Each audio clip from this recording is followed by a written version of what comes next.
Kericuhan yang terjadi pada hari Sabtu tanggal 14 bulan Januari 2023, para pekerja asal Cina saling menyerang ke kelompok pekerja Indonesia. Dalam video tersebut, terlihat tenaga kerja asal Cina menggunakan alat atau besi bentrok dengan pekerja asal Indonesia. Bentrok pun terjadi dan semakin melebar dan terlihat kendaraan alat-alat berat pun sudah terbakar. Tenaga kerja asal Cina melakukan penyerangan kepada pekerja Indonesia dengan menggunakan besi. Rupanya TKA sudah menyiapkan terlebih dahulu alat-alat untuk dijadikan senjata. Memang benar perusahaan nikel bergerak di bidang pertambangan, artinya besi-besi itu ada di mana-mana. Akan tetapi jika memang benar besi-besi yang bisa digunakan untuk dijadikan alat untuk bertahan hidup, pertanyaannya kenapa pekerja Indonesia tidak menggunakan besi juga?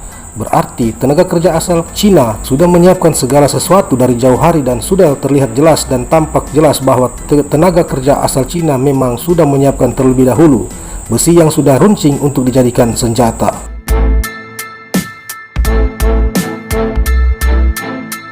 Menurut data yang viral, tenaga kerja asal Cina bekerja tidak memiliki skill atau tidak tahu kerja. Akan tetapi tenaga kerja asal Cina selain tidak memiliki skill, gaji mereka jauh lebih besar dari pribumi atau pekerja asal Indonesia. Dan juga semua fasilitas yang sudah perusahaan siapkan jauh lebih baik dari apa yang perusahaan berikan kepada pekerja Indonesia. Dari sinilah sudah kita lihat dari pihak perusahaan tidak adil.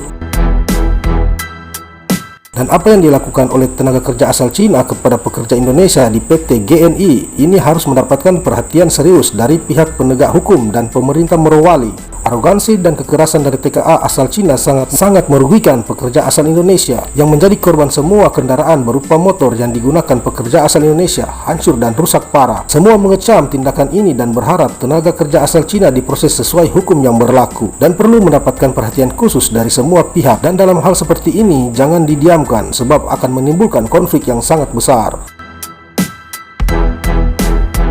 Polisi daerah Sulawesi Tengah menetapkan 17 tersangka dalam kasus bentrok di PT GNI.